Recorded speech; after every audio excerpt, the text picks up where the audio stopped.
All right, we're here for our final match for week 2 here, final feature match, and we got a couple of I think it's safe to say titans of the AGL here.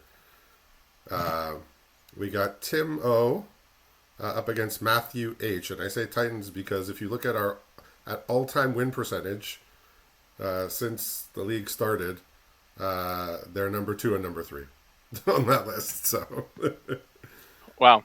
perhaps we can learn something and watch two very skilled players at work here.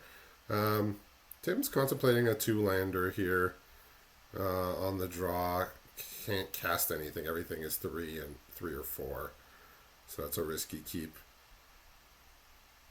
Yeah, Matthew is contemplating a two-lander as well. He also can't really cast anything. He has 2 drops, but doesn't have the colors of mana needed Mm. to cast those 2 drops. Okay, well, he goes down. He sees a one-lander now. Looks like he's playing Yeah. Sultai too. Again, a lot of flavors of green and blue float around here. Yep. Matthew is appearing to be on 5 colors. Okay. Yeah, he likes his powerful decks, and if he needs to get all 5 colors in, as long as there's fixing, he'll do that. He's not shy to just play whatever he needs to play to get that power level higher than his opponents, and it works for him very well. Yeah. So from what I saw from the Mulligans, it looks like he's a black blue base. Tim is with a green splash. And this scry's pretty nice. He sees a swamp and a notion rain, which he needs the swamp, and I think he wants the notion rain too. So, Yeah. oh, he's putting on the I would bottom. appear Huh. interesting. I think it helps you unmulligan here. Huh. Maybe I should Yeah, be Matthew putting notion appears to rain on be the a bottom more often blue-green then. base. Okay. Matthew appears to be on a blue-green base. With every card in his hand right now is either blue or green. Currently does not have green mana, but Okay, so now he's going to surveil 2 again. Yeah, interesting. Maybe he was just digging for like lands of any kind, and but the notion rain will dig you some more lands. So, hmm hmm. Yeah.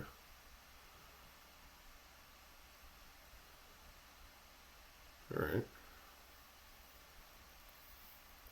Let's take in a minute here to think about this surveil. He sees an Eternal Taskmaster and the Chamber Sentry, which is the rare that you can. It gets counters equal to the color spent to cast it. Very a little bit of a weird card, but he'll keep it. It's gonna be a 3/3 for 3, and then it does yeah. have a 5 color ability where it does something probably pretty cool. I think it comes back from your graveyard or something.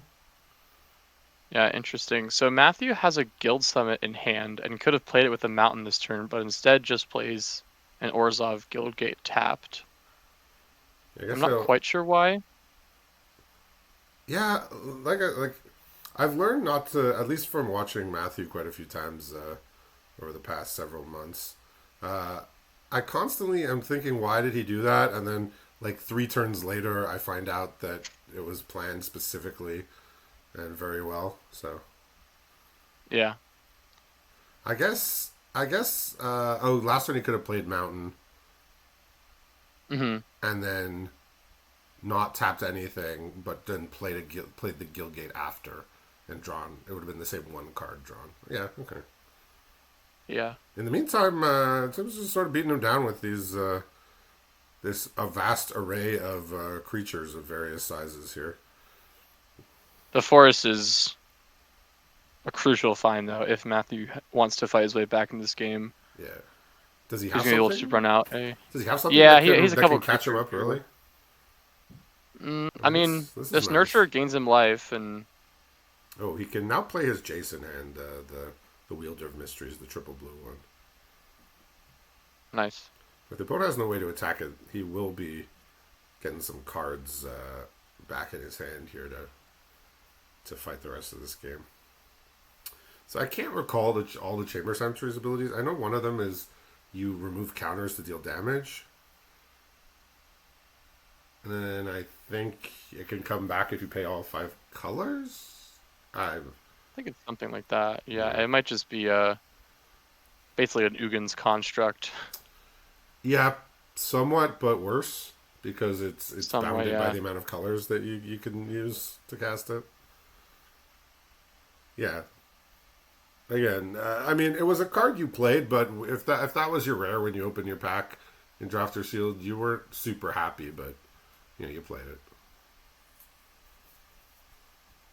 So But Matthew has a lot of options now. We'll see what he goes with. He's has a his only piece of his two pieces of interaction. He's a callous dismissal and okay, a totally lost, as well as some variety of creatures that would all be honestly nice on yeah, this board state. So we'll see what he ends up going with. yeah, totally lost is a little inefficient. I mean, today we get it for 4 mana with upsides, but that's totally lost. I'm sure was in its time was good. I mean, I seem to remember. I think even by War of the Spark, which was 2019, I think Totally Lost was sort of becoming just not a very good card.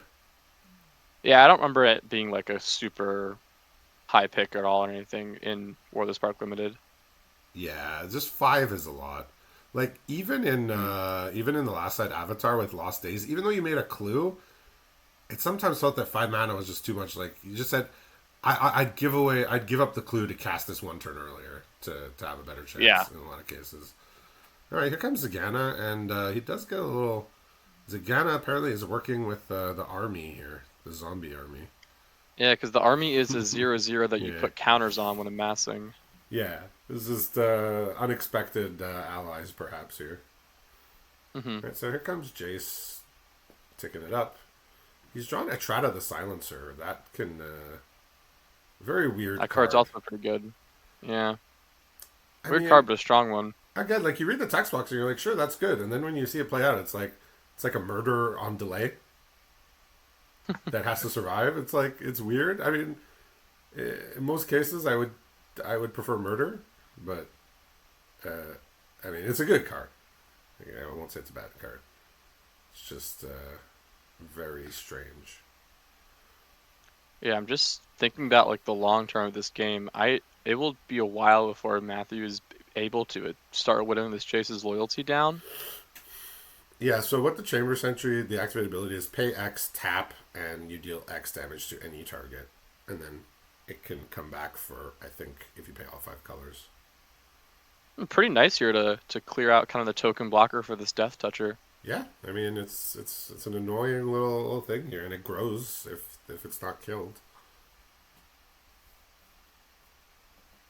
Yeah, I think like Vraska's sort of like the correct power level for the uncommon planeswalkers.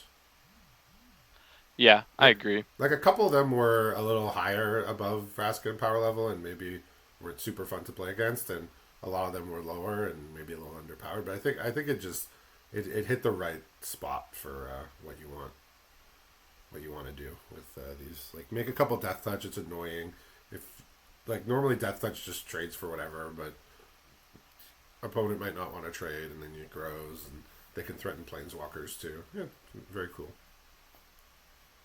Matthew finds Skewer the Critics off the top, and also could totally lost Jace. I know that's kind of a rather slow play, but it is a way to get Yeah, rid of the Jace temporarily.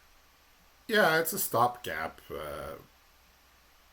I mean, Matthew does have a bunch of resources in hand. And it's not like he's getting drilled with damage here. The Atrada's going to deal 3 damage, but it will get rid of the best creature on the other side. Yeah. Okay, Zagana's gonna come in just for the life total here. We're not attacking any planeswalkers today, or at least right now. Yeah. Does Spectacle only trigger if you hit players? Spectacle is if an opponent lost life. Yeah, so maybe doing something with the Skewer the Critics here. And also this Blade Juggler that he has in hand that he can cast as Spectacle. Yeah, so I believe this is the first time Tim's been in a feature match. I believe he was a feature drafter for one of the mega drafts, and then we got to watch him. But first time here in the Monday night feature matches. Here comes my boy. You always want to spectacle that thing, the Yeah. Blade Juggler. And now he finds a Titanic Brawl. So now he's got Titanic Brawl, Skewer the Critics, and Totally Lost. So a good number of interactive spells. Yeah, so I've talked to a few people about this. I don't know. How do you feel about these like fight spells? Like today, you just wouldn't see them, but it's like I cut them from my deck. Like I have two prayer pawns Yeah, in the Titanic Brawl, and I'm just like, I it's I only it's kind have of hard to remember yeah how good they were because nowadays we're so used to yeah a 2 mana bite spell, and it just like fight spells feel so bad, especially when like you want to fight a death toucher or you want to fight something that would yeah. trade off with your creature. Like I'm I'm four. I only have like 4 or 5 creatures in my deck that I'm like, you know, that are like good bodies to fight, like medium sized creatures on the other side. So I just kind of took them out because I got stranded with them in hand a couple games, and because all my stuff was like 2 3 power. So it was Yeah, if it was like any other card, if it was like just a random, D level creature, it would have been it would have been better. So I mean I know that's what we had then, so we can't compare it to today. But even like looking back, I think we overestimated how good they were, and I think everybody did because as soon as the bite spell started, we're just like, okay, yeah, this is what green should be doing.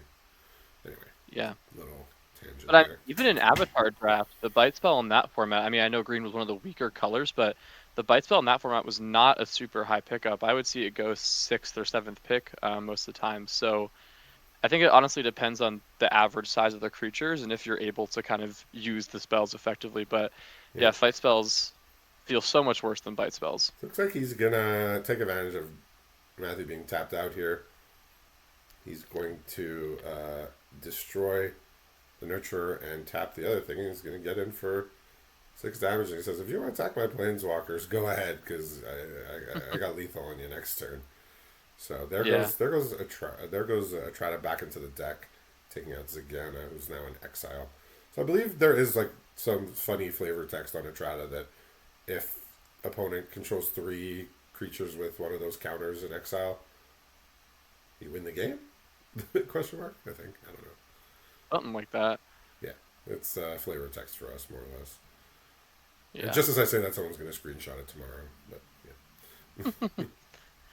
So it looks like Matthew has a couple options. He has the Aeromunculus, he has a Bloom Hulk, and then he has a Status Statue as another interactive spell that he drew okay. off the Guild Gate. So it looks like he's going to be holding that up.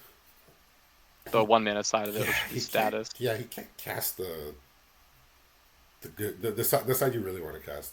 Yeah, so as I Yeah, he suspect, the needed one Chamber more mana Sentry this turn. says if you pay one of each color mana, it comes back to your hand. Nowadays, it would just say comes back to play with 5 counters on it or something. Like Yeah. it costs 5 mana to get back into your hand just to cast it again for like 3 or 4 or 5, depending. Well, I guess if you can get it back to your hand for 5, you can play it for 5. But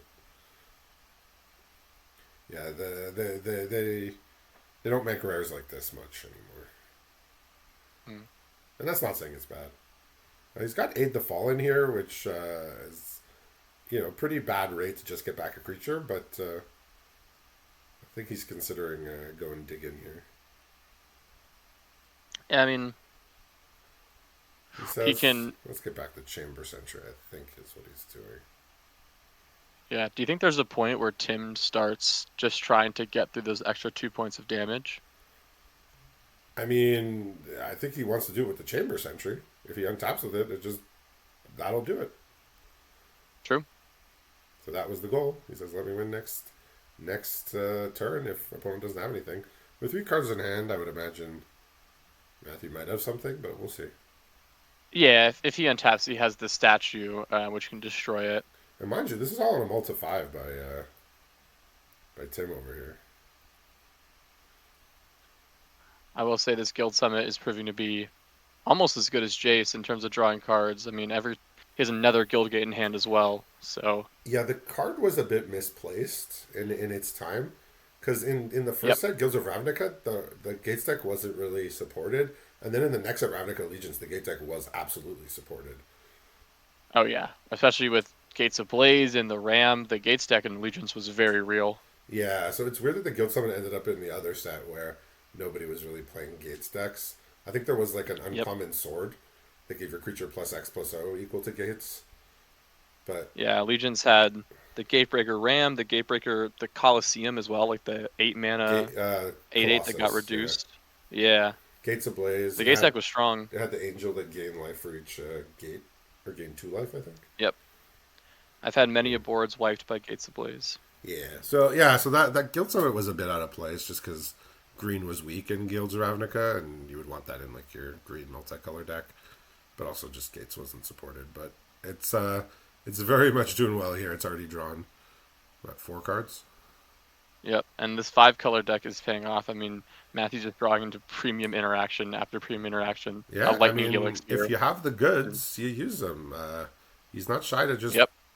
He's not shy to just put the most powerful cards together and then, make sure the mana works. But yeah, just power above everything, and you can see where that has landed him in our pantheon here. Yeah, because you can follow this removal flow up with a nice 2/3 flyer here and start chipping away at Jace. And a land off the top here. There's, Tim's trying to keep up on cards here. He does have the active Jace, but unfortunately just another island here. So 3 islands in hand, and the comeback is upon us. Mm-hmm.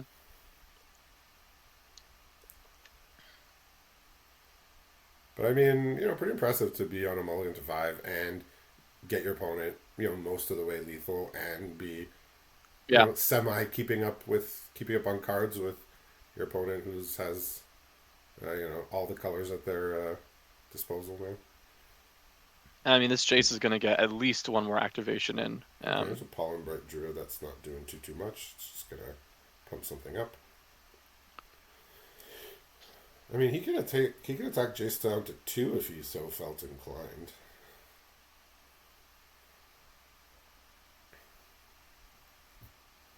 Yeah, he might adapt. Yeah. Aeromunculus.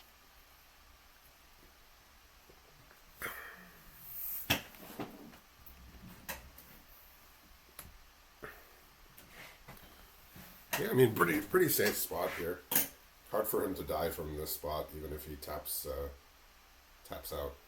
Okay, well, the Atrata is back, so okay.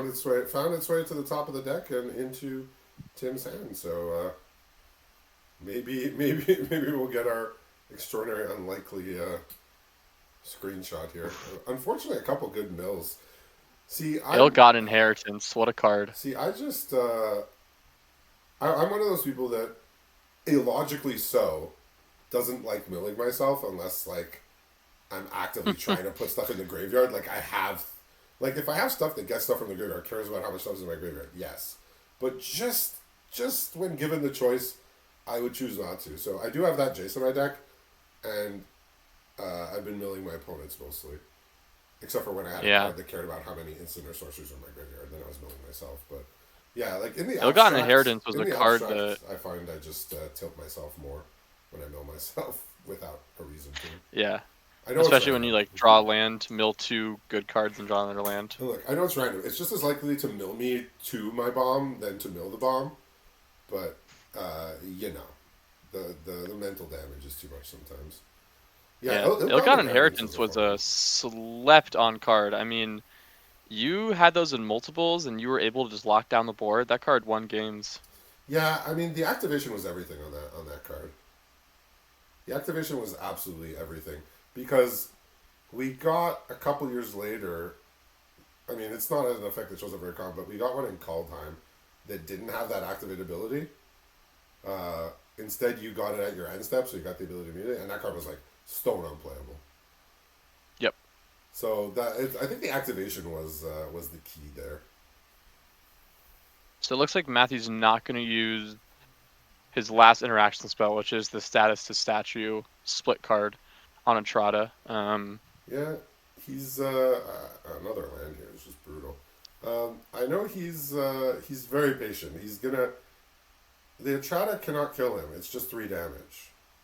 Right? And now he has a clock in the air.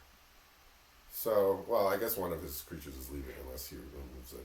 I guess he can wait for attacks. Might do it now. Gonna fire it off now. Yeah, it makes sense. I was saying maybe he holds it, but I think he wants to keep his clock here. Because Tim's he's gonna lose his life total very fast. It's two turns. It's next turn, literally. another gate, which means Yeah. Skilled Summit just gets even better. I mean, And how he many drew gates us does he another have? gate. I mean, I guess he's playing. I guess he's playing 100% of the gates in his pool. So, whatever that Yep, number I is. mean, this Gateway Plaza drew into a Simic Guild gate, so not great right now, but next turn just going to be able to draw So, another card off the not to Summit. say that I actively want to seek out and play these players, but this might be the league where you have a good chance because the records are not out of this world as they usually are. Hmm. Looking at the records, Matthew's 5-3, so good. Tim's 4-4, so he's just sort of in the middle there. So if there was a league to maybe catch them with, maybe not as good a deck as they normally would, maybe this is it. But both their decks look pretty effective here so far. Matthew finds a Gates Ablaze off the top. Oh, well, speak of the Gates Ablaze, but I mean that would just wipe out everything. It would just be a straight up board wipe. Yeah, he also doesn't have just lethal right now in the air, bar any interaction from. Does he have 8 gates in play? No, I mean it doesn't Uh, matter. The flying is lethal anyway, so. yeah, he's 7 gates right now though. Oh well, so it technically wouldn't kill Zagana, but Tim's life total is going to 0, so I don't think any of that matters. We've seen a lot of Zaganas here. I think a lot of people chose Simic off the bat. Yeah, I chose Simic. I didn't get a Zagana. Maybe it's because I followed the Faceless Man. Oops. Did you not stay Spoilers. loyal to your guild? I wasn't. All I said there was a man to follow, and he was scary. I don't know. I was scared. Leave me alone. No. All right. So look at the deck here. It is a blue black deck. He also has a Zagana, does Tim? So he's Yeah, also Matthew is. splashing a Bio Essence Hydra, which was that Hydra that cared about having planeswalkers, and it got counters. Yep. Matthew is full 5 colors. Yeah. I would say he's probably playing the least black cards, and Okay. mostly looks to be kind of a teamer shell Okay. with a decent white splash and a small black Yeah, splash. we do have a double Atrada, so I guess it's slightly more likely to show up and potentially get that silly trigger. Yep, yeah, and Matthew definitely has some bombs he can draw into from this pool. Looking at that, he's got the rare Johnny, he's got the Ravager Worm on the top end, so definitely taking advantage of the 5 color plan, playing all the bombs he has in his pool. Yeah, I don't think you do this unless you have bombs. Yeah, exactly. Like some people just love to play multicolor no matter what, and that's like their default unless something tells them not to. I don't know Matthew's tendencies well enough to say that that's what he would do, but I think I don't think he would build a deck that has this many color requirements without gigantic payoffs. Yeah. I mean, honestly, in that game, I mean, he did not really struggle with mana. I mean, towards the beginning, he was struggling a little bit, not finding that green source, but once he did, it didn't seem like he had any struggles for the rest of the game. Yeah, like frequently I get to like the midpoint or the back half of like a league. I'm looking at my pool and I have like fixing like crazy. Like in Final Fantasy, I had like so many dual lands and so much fixing. It's like I could play anything, but then I look at my pool and I'm like, do I really want to play like other? Do I really want to play these cards of other colors just because I can? I think some Yeah. people are like, oh, I can, so I should.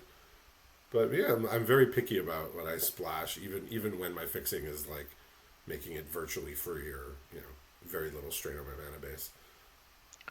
Yeah, Matthew looking at sideboard right now, he's looking at boarding in. He was searching for anything to deal with reach, like he's looking for any kind of reach blockers, anything to deal with flying creatures, and he's also looking through his pool for anything to deal with planeswalkers, potentially trying to counter that Jace. He boarded in a Spark Harvest specifically to try to maybe answer that Oh, I'm Jace surprised as like a. he's not just running that as in the main deck.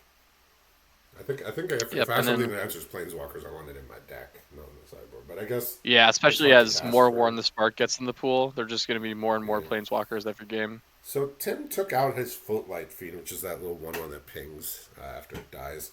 I didn't catch exactly what he brought in, but I saw him take that one out. Just not the kind of game Yeah, that you are trying to play against. Matthew brought in the Spark Harvest as well as the Mammoth Spider, the 3/5 Reacher. Okay. Yeah, 5 mana, 3/5. Nowadays there'd be like 2 extra abilities strapped to it. When it enters, Make it Destroyed better. Archers are flying and scavenge or something. Can be not quite, but yeah, It's just like I said, it's fun to look at these cards and remember a simpler time when there was just less text on the Yeah. cards to start with. Yep. And just think about how if they were printed today, what text they would get. Yeah, it's just funny because like we're so used to the powered up sets that like when we get one that's like a couple steps back down, we're like, man, this is too simple. Man, this is so boring.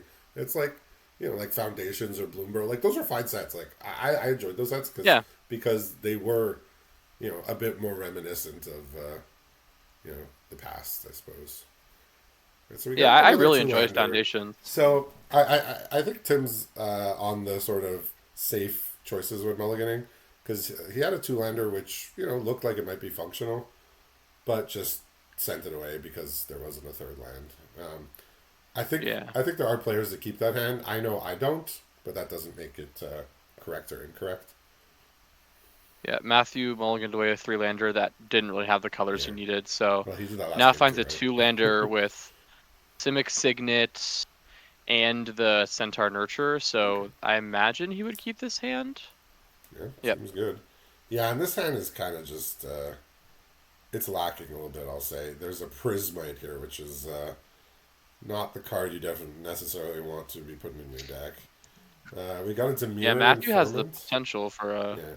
Matthew has the potential for a really fast start. I mean, Okay. if he can find some lands, he can go Simic Signet into the Mana Dork, and he has the rare Johnny too. Oh, So jeez. yeah, Yeah, we got a Demure Informant to follow this up. Never happened, which is like maybe that's a card he sided in. Um, 3 mana, look at opponent's hand and grab something. He has a Quench and mm, another island, so it's just yeah, he's gonna go grab something out of the hand here, and looks like the Planeswalker is gonna be the one that he doesn't want to deal with. yeah. Just let's. Is there any merit to taking the Mana Dork here because you see I 0 lands? don't necessarily think so.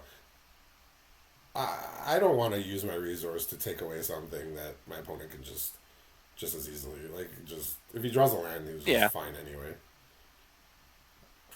I want the power card and a gone. It's gonna Johnny is be just so hard to unkillable. answer. Like in the current state of affairs, the Johnny will, if cast, will be on the battlefield the entire game, or pretty close to. Like with a Yeah, Prismite and a Demure Informant as Tim's only creatures, I can't imagine he could face down in a Johnny and do very well. Okay, he just took the big creature. He said, my guys are small. I don't know what I'm going to do against a Johnny, but I know the 4 is going to kill me fast. Maybe he figures the 4/4 will kill him faster than the Planeswalker. interesting So choice. on hard mode here, having to tap all of his sources to play the Huatli's Raptor. Yep. Yeah, interesting decision. I think, I think I look at the hand and I see a Johnny. I'm like, I don't have anything to do against that. And send it away. But then if you look at the Blue Hawk, again, it's 4 damage coming. Like, that's going to kill fast. The Johnny, it's not dealing 4 damage every turn. It's putting a counter every, like, third turn or something on your Yep. creatures. Yeah, Bloomhawk was a pretty solid card. I mean, Yeah. the proliferate was pretty relevant, and just a 4/4 for 4 gets the job done. Yeah, it's solid. Just solid all around.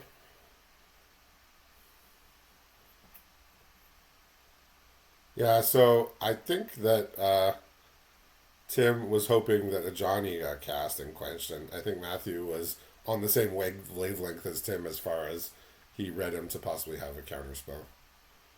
Yeah, And especially because I mean, passing back with 4 open mana, especially the blue color, is just screaming counterspell to me. yeah, so he just played his card that he's okay getting countered.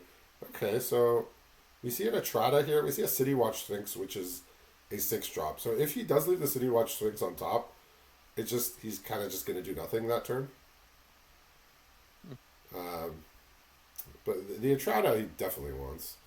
Okay, he did decide to keep the City Watch Sphinx on top, which is slightly awkward, just because he doesn't have the land to cast it. Yeah, we'll say like Matthew is able to get the Ajani down here, but a Spark Harvest in hand with that cannot be cast and just a plains other than that, so Well, kind of a little bit dead besides the he can Ajani. sack something to it at the very worst, Yeah. right? That is one where he could sack a creature. Yeah, the Ajani does not kill very fast, so No, it does not. thinking about it, the Bloom Hulk was the most the most actively threatening. And Johnny will win the long game, but the Bloomhulk will just smash your face in. Like, it would have already dealt what? I mean, I guess it would have just been played a turn ago. It would have dealt 4 and dealing, I guess not another 4 here, but yeah, I see it. Yeah, Matthew, just another land off the top, so not much action. Yeah, I feel like that's probably like a hole in my game, honestly. Like, when I have those effects that look at opponent's hand, it's like, I just see what's like the best card out of the bunch rather than what's the card that's most actively threatening to me at this exact moment based on what I have in my hand. I think I just see the rare I know, I or the agree. power card and I'm like, oh, go away. Yeah, it's so easy just to look at a hand and be like, oh, I don't want to deal with that card ever. And then maybe it's the better question is like, what can I not deal Yeah. with right now? Well, that's why Tim has the third best win percentage of all time. Granted, And we don't. granted he hasn't been with us here on the server as long as other people, but it's still extraordinarily impressive. Even through, I think I saw before this league he had 80 matches. So even through 80 matches, it's still very, to have a 65% win percentage is absolutely Yeah, especially incredible. in this server where, like, I would say most players in this server are pretty good at Magic the Gathering. Yeah, like for example, I play best of 3 on arena drafts, and I usually run about a between 65 and 70 win percentage for each.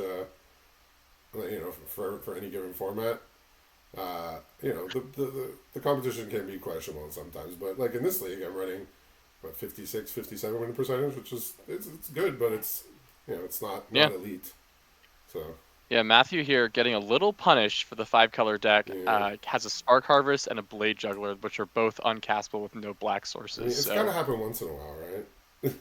yeah, Once in a you gotta get while. punished. You get to play all your bombs, but sometimes you don't have the mana you need. So he didn't draw the land for the City Watch Sphinx, but he drew the Demir Signet that puts it on suspend basically.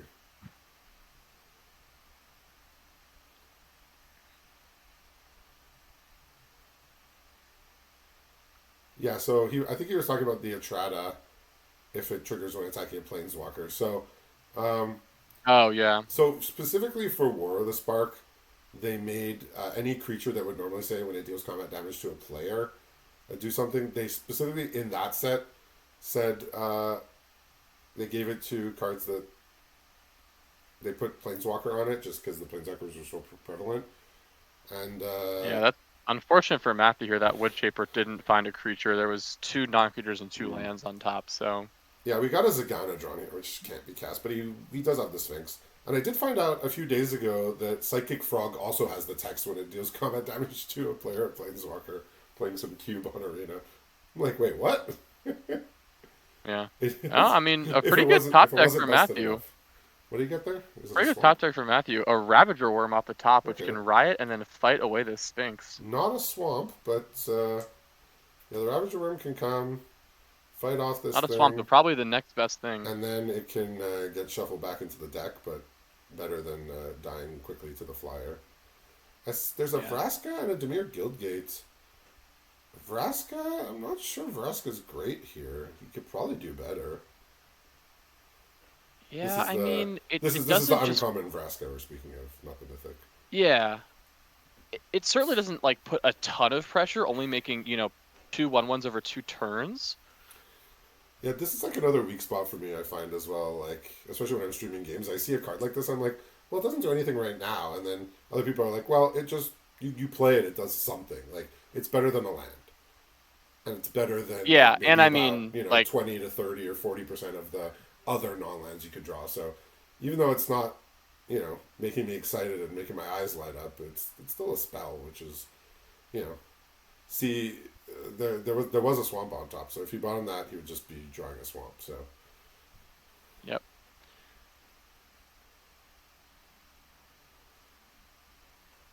okay, interesting that he did not attack with the Prismite.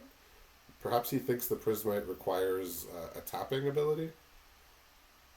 Because otherwise, I don't think there's a reason to not attack there. Yeah, I guess he wanted to filter for green for Zagana, but he could have done that first main phase. It's not a tap ability, so yeah. Oh, yeah, nowadays right. we just get the filter for 1 mana, but only once a turn. This should probably do it here. Yeah. Yeah, he's not even gonna try to block. Nope. Yeah, no black kind of. He appreciates our time, so he's not going to take the 10 seconds to declare blockers and then lose his Yeah, I will life over say Matthew immediately boards out the Spark Harvest, so maybe a little. Okay, board in, board out. Lesson learned. A little Yep. too ambitious. Heck, he learns. Yeah, because I mean, Blade Juggler is kind of the other main black splash, and I mean, Blade Juggler can be played a lot later in the game, but you kind of want to have Spark Harvest available to you when you need it. And Yeah. proving to not. So look, it might sound strange coming from a person whose favorite type of card is like the common creature that draws a card, but it's like the Blade Juggler is not the card I'm looking to splash most of the time, you know.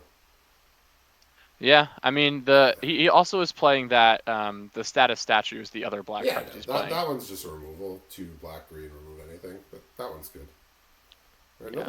We got a 1-lander here, so just we got a mulligan every game here for Tim. But in the first game, he went pretty far with his 5-lander and competed, or 5 mulled to 5 and competed. In the second game, mulled again and won, but yeah, not the type of hands he can do much with here. Yeah, Matthew has a Grixis mana base. He's got Izzet Guildgate, Rakdos Guildgate, Watergrave Mountain, and the rest of his hand is white and green cards. So Okay, well, off we go. So he mulliganed all 3 games also, right? well, this one is a full keep for Matthew, but the other 2 games, yes, he did mulligan. So did he keep a hand with no castable spells? Is that what we're? That is correct. He has so if he draws a white or a green source, he could play Flower to grab the other mana of Flower and Flourish, but he did keep a hand of all uncastables. Yeah, no 2-drop here for Tim. He's got a Darkblade Agent. He's got a Mana Geode. He's got an Ill-Gotten Inheritance, a Quench, Aid the Fallen, and an island. So he's gonna get his mana set up, but the thing about this is that he's got nothing to ramp to. So why not just play the I think in that spot I'd play the creature, but yeah, Matthew finds the forest, which is really nice. He's able to run out his 2-drop here, the Merfolk Skydiver, just be able to develop to the board. As a wise man once said, he can't keep getting away with it. Yeah, he now can cast. I mean, if he flowers next turn, if I the plains, his whole hand becomes immediately castable. Yeah, so I don't know what kind of pressure Matthew has in hand, but there are 2 ill-gotten inheritances in hand here. Oof. So Matthew has a decent amount of pressure. He has another flyer in the Syndicate Messenger, and he has a Johnny, so he can start creating a flying clock if he's able to pump those that can up. fight against that, absolutely. Yeah. And Tim unfortunately wasn't able to make any headway onto the life total. See, playing the Darkblade just out of Mana Rock at least would have gotten him 4 damage into Matthew already. True. So a bit unfortunate. Yeah. There. You know. Yeah, the 3 mana rocks also have gotten wildly better. We went from a Scry 1 to now they do all sorts of additional things, drawing cards and putting they made them counters on playable things. finally in 2025. It was the first time in years that they were playable. They pushed them just enough. We had the Year of the Manoliths. The starting column, which drew cards. Yep. We had the Blitzball, which drew cards. We had the Dragonstorm Globe, which was like a defining common of the set. So, yeah, basically like made the 5-color dragons deck. Yeah, the Waterbender, the Water Skin thing didn't quite get there, but you know, they kind of only hits. And I'm sure there was one in Spider-Man, but who cares? It was a hot dog card, I think. It made a food. I think it was the hot dog cart. Yeah, that one was. One is kind of an old version of Manolith, where it doesn't really do much besides tapping for mana. And a food token is not nothing. But I don't remember what it was on Arena, and I also don't care. But yeah. I think it was food trolley, if my memory serves me. Treat trolley, maybe something. Treat trolley. Yeah, treat trolley sounds more right. Get out of here. Yeah. So Warden goes in the graveyard again. One of those things like. If it was just left it on top. Yeah. It's like, so much. Matthew has a nice draw on the Aven Eternal, just putting 2 buys in the battlefield, especially with the Johnny out, it's pretty good. Yeah, so, I mean, I believe this sort of, these couple of flyers, we can fight against this ill-gotten. But Matthew might be inclined to spend. Yeah, I was gonna say he might be inclined to send damage at the Jace, and Tim's okay with that because he's got Aid the Fallen in hand. So if this Jace is Yeah. soaking up damage while he's resolving his ill-gotten inheritance, I think he's okay with that. Yep. Yeah. Matthew has a mountain left, and then the status statue, so has that piece of interaction left. And he could start proliferating now, right? Isn't that what the Merfolk does? Yes. Pay Yep. 5 If to you can pay proliferate? 5, I think, to Well, proliferate. I Status can't. statue can also. I'm not sure this is the correct play by any means, but it can kill one ill-gotten inheritance if that matters. What is it? Destroy a creature, enchantment, or artifact? Yep. Okay. Yeah, so just a forest and an Aid the Fallen in hand here. So Jace can come back. The Yeah. Jace is soaking up a lot of life here. Yeah. At This least it did proliferate last turn. is. I mean, this proliferate is essentially a 5-mana Ajani activation. I mean, he can at least start making headway into the life total now, or more headway. For sure. So you attack the Johnny, and yeah, can do that. Yeah, Johnny giving everything vigilance too, just Or so good. attack the Jace rather, not the Johnny. Yeah, the vigilance is good. Yeah, that Johnny was very powerful. I will say green white was extremely bad in War of the Spark. Yes. Um,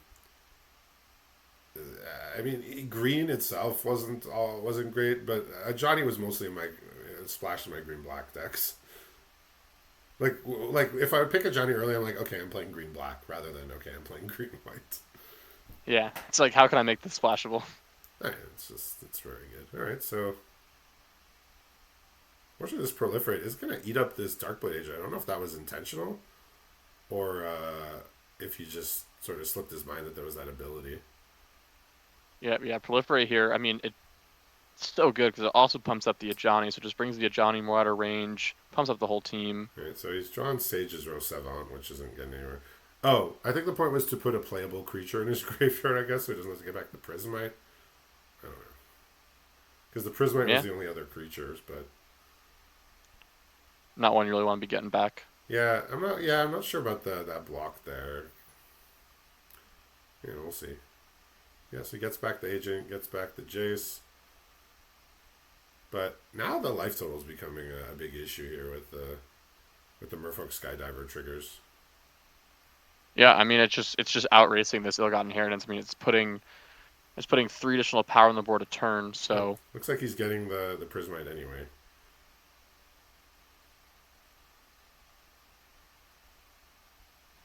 All right, mill 2.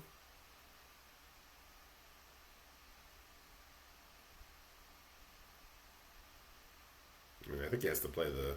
He has another 2/1 for 2, but this one's going to be better because it at least scries. yep.